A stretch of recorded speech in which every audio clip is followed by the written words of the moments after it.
أعوذ بالله من الشيطان الرجيم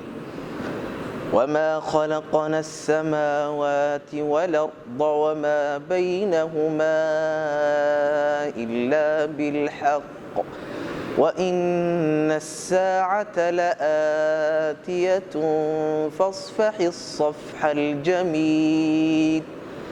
إن ربك هو الخلاق العليم ولقد آتيناك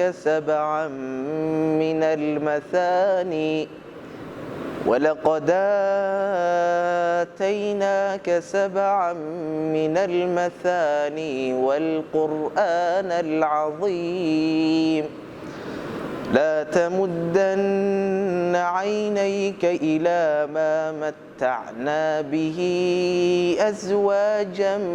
منهم ولا تحزن عليهم واخفض جناحك للمؤمنين وقل إني أنا النذير المبين كما أنزلنا على المقتسمين الذين جعلوا القرآن عضين فوربك لنسألنهم أجمعين عما كانوا يعملون فاصدع بما تؤمر وأعرض عن المشركين إنا كفيناك المستهزئين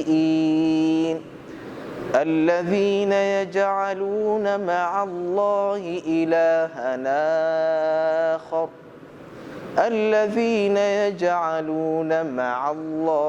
إلهًا آخر فسوف يعلمون ولقد نعلم أنك يضيق صدرك بما يقولون فسبح بحمد ربك وكن من الساجدين واعبد ربك حتى ياتيك اليقين.